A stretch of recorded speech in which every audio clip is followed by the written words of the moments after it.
Unos minutos hay más interacciones que nos envían a través de la cuenta de Twitter @Dayana Mancheno. Tito Portilla dice: estos son los efectos del excesivo gasto público. ¿Quién va a pagar estos impuestos? Somos la mayoría. Es lo que dice Tito. Vinicio Toledo dice: son decisiones económicas que permitirán dinamizar la economía del país. No debemos satanizar. @Aski Rusman dice: ¿solo importados? ¿Cuáles son los otros? ¿Arancel benigno que sabe a paquetazo? Otra vez se repite lo mismo. Ideal sería que todos percibamos un salario igualitario, tanto público como privado, dice, y que la hipocresía de la baja del petróleo deje de ser un parapeto a favor de unos y en contra de otros. Nos escriben también a través del blog de la radio. Ramón Ramírez envía su mensaje desde Canadá. Él nos escucha en Toronto. Saludos, dice: sobre la papa caliente, Dayana, creo que la medida es buena, ya que de esa manera se puede consumir lo nuestro primero, lo nacional primero, es lo que comenta Ramón Ramírez a propósito de la papa caliente de esta tarde. Son las 4:33 PM. Ya nos acompaña Gabriela Calderón, analista económica, columnista de El Universo y editora además del Cato.org. Gabriela, buenas tardes, bienvenida, gracias por acompañarnos. Buenas tardes, Dayana, muchas gracias por la invitación. Gabriela, ¿cómo interpretar esta fijación de arancel de hasta el 45% a alimentos, por ejemplo, y a otros productos importados? Hemos recibido diversos mensajes de la audiencia en diversos sentidos, unos que apoyan la medida, otros que son contrarios a la misma. ¿Cómo lo ves tú? Bueno, yo creo que está claro que el gobierno ha tomado la decisión de realizar el ajuste por la vía de reducción del consumo o afectando a los consumidores, o dicho de otra forma, le han endosado el ajuste a los consumidores, y todos los ecuatorianos, antes de ser trabajadores o productores, somos consumidores. Ok. Gabriela, ¿cuál sería el efecto directo o inmediato de esta medida? Bueno, el efecto prácticamente inmediato es que va a haber menos opciones en los supermercados y en las farmacias, e incluso para cosas como útiles escolares. Y lo que va a haber también es una muy perceptible alza en los precios, porque estamos hablando de una alza de impuestos a las importaciones fuera de serie, no es entre el 5% y el 45%, y afectando a un universo de productos que puede llegar a ser hasta el 35% de nuestras importaciones. Es decir, que nadie se va a salvar de sentir el impacto en cuentas más altas. Gabriela, ¿la recaudación será compensada por menos importación o qué pasaría con el ingreso de recursos? Yo creo que la idea del gobierno es compensar la merma de la recaudación fiscal que ha sido causada por la caída en el precio del petróleo, sí, o sea, por el cambio de las condiciones externas, claro, con un incremento en la recaudación por este impuesto que le han cargado, por este paquetazo que se le ha cargado a las importaciones. Lo que pasa es que el universo de partidas arancelarias que están en esa lista incluye muchos insumos de producción, de manera que esto puede afectar no solo a los consumidores, sino también hacer menos competitivos a nuestros productores. Ok, teniendo en cuenta que existe cerca de 4.000 millones de dólares de reducción de ingresos fiscales, ¿tú crees, Gabriela, que se lo podría cubrir con una salvaguardia como la anunciada y que además entra en vigencia mañana? Es difícil hacer el cálculo. Lo cierto es que al incrementar de esa manera los aranceles, eso va a desestimular la actividad económica, todo lo cual implica una menor recaudación en uno de los principales ingresos del Estado, que es el impuesto sobre la renta. Si crece menos la economía, pues habrá menos recaudación por impuestos sobre la renta. Y entonces hay dos cosas. Por un lado, puede ser que el gobierno diga: miren, hemos obtenido esta cantidad por la vía de las salvaguardias, pero por otro lado, lo que no se ve, y en economía hay que ver las dos cosas, lo que se ve y lo que no se ve. Lo que no se ve ni queda claro a estas alturas es toda la actividad económica que va a dejar de realizarse por haber incrementado artificialmente los precios de muchas cosas que los ecuatorianos demandan, no solo para consumir, sino también para producir. El vicepresidente de la República, Jorge Glass, señalaba que el objetivo de esta medida sería fortalecer la dolarización en el país. Y pregunto, Gabriela, ¿de qué modo? ¿Cómo? Bueno, llama la atención, Dayana, que el gobierno, cada que puede, sus distintos miembros, ministros, vicepresidente, el presidente, salen diciendo que todo lo están haciendo por defender a la dolarización. Y bueno, pues lógicamente desde el punto de vista de estrategia política, claro que tienen que decir que están haciendo las cosas por defender la dolarización, porque en una encuesta de CEDATOS en enero de este año se reveló que 95% de los encuestados respaldan el sistema de la dolarización. Entonces sería un suicidio político salir abiertamente a decir que no les agrada ni les gusta la dolarización. Pero para ser personas que dicen defender la dolarización, es sospechoso que gastan demasiada energía y demasiados recursos en atacarla. Por favor, antes de ayer hubo un programa de más de una hora, una especie de documental, aunque no merece dicho nombre, tratando de asociar a la dolarización con la crisis financiera, como que si la dolarización nos puede llevar a otra crisis. Es decir, se está tratando de matar la reputación de la dolarización. Entonces, si la quieren defender, pues yo no me explico ese tipo de propaganda. O sea, habría como una dualidad en ese sentido. Hay preocupación en el consumidor porque normalmente en estos casos el arancel lo que hace es traducirse en más costo de los productos para el consumidor final, para el usuario. ¿Será ese el resultado, Gabriela? Y sobre todo porque en mensajes que hemos recibido, pues hay gente que dice, y ojalá no pase más adelante lo que en Venezuela, que al no tener los suficientes productos necesarios para el consumidor en general, pues resulta que luego hay escasez. Bueno, ojalá no lleguemos a eso, ¿verdad? Pero claro, lo que puede pasar es que, y hay una percepción simplista que dicen, bueno, solo se afectan los bienes suntuarios o importados. Claro. Ya han salido más reportajes conforme han pasado los días luego de que se anunció esta medida, y sabemos que no afecta solamente a los bienes suntuarios, incluye muchas frutas, incluye muchos productos de consumo masivo, incluso incluye a los útiles escolares, y ya mismo estamos en temporada escolar acá en la costa. Entonces eso está descartado. Esto afecta a bienes de consumo masivo y lógicamente debería hacerlo así porque el gobierno pretende cubrir un gran hoyo en las cuentas públicas y no se puede hacer eso sin afectar a los grandes productos de consumo masivo. Ahora, por otro lado, está el tema de que se cree que solo afecta a los productos importados, pero también va a afectar a los productos locales. ¿De qué manera? ¿Por qué, Gabriela? Porque lo que pasa es que la manera que funciona el mercado es que usted produce calculando lo que usted va a vender. Claro. Y ahorita la capacidad productiva que está montada no abastece para cubrir la ausencia de aquella demanda que antes era satisfecha por los productos importados. Luego, si vienen y le dicen que esta medida es solo por 15 meses, pues yo como empresario no voy a duplicar mi producción y hacer la inversión que eso requiere si es solo por 15 meses. Claro. Entonces, lo que se está haciendo es restringir la oferta total y eso ejerce una presión al alza sobre los productos locales también. Además, Dayana, los productos locales en un mundo globalizado, en una economía que no es Corea del Norte, pues prácticamente todos tienen insumos importados. Claro, efectivamente, y allí hay una gran complicación. Gabriela, hay mensajes que nos envían y que te los quiero compartir a través de nuestro sistema del 9098. Uno de ellos dice, saludos para Gabriela Calderón.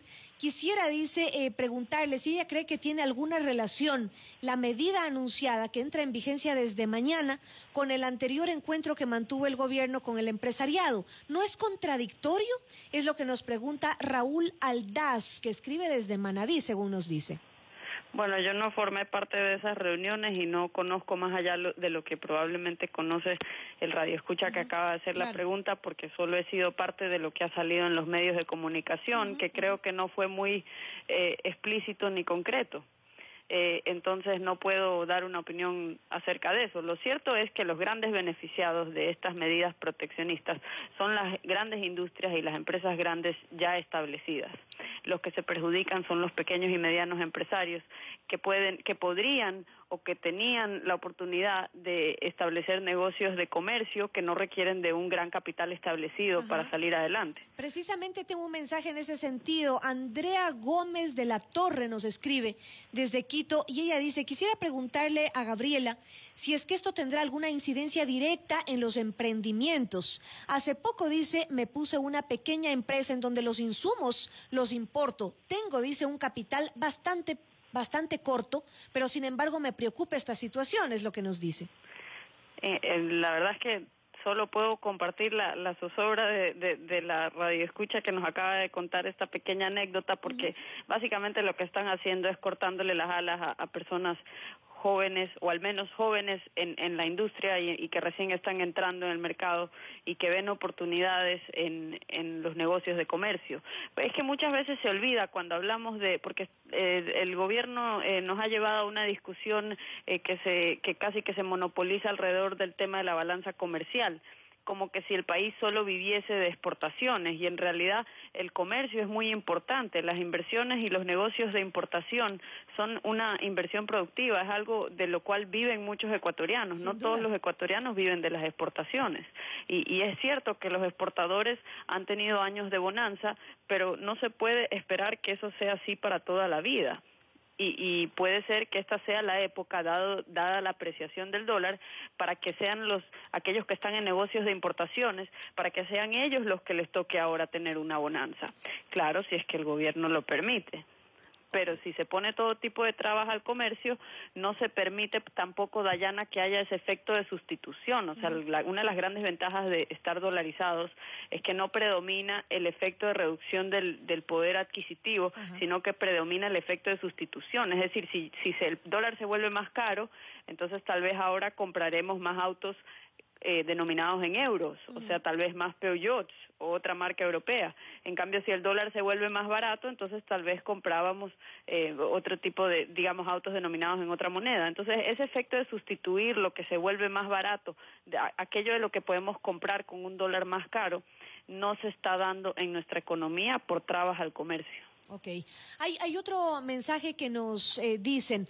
¿Cómo tomarán, dice, este anuncio el resto de países, sobre todo aquellos que nos envían bienes de los que nosotros importamos? Es lo que nos preguntan desde Riobamba. Bueno, tengo conocimiento, he conversado con personas de los ministerios de comercio de Colombia y de Chile, y en ambos casos han manifestado preocupación y me han comentado que iban a presentar quejas formales. De hecho, el gobierno de Chile ya lo ha hecho por muchas de las frutas incluidas en la lista de las salvaguardias. Y por supuesto que también tienen recursos internacionales. Esto estaría en dudosa legalidad en cuanto a los compromisos que Ecuador tiene con la Organización Mundial de Comercio. Por supuesto que esas instancias internacionales llevan mucho más tiempo que los 15 meses que se ha anunciado que va a durar esta medida. Pero sí puede haber una especie de negociación bilateral con distintos gobiernos en los cuales el gobierno busque hábilmente de sacar ciertos productos de la lista para contentar a determinados socios comerciales. Lo cierto es que si estamos hablando de 2.800 productos, pues el efecto neto para el consumidor tal vez no va a ser perceptible de esas reducciones en la lista por estas negociaciones.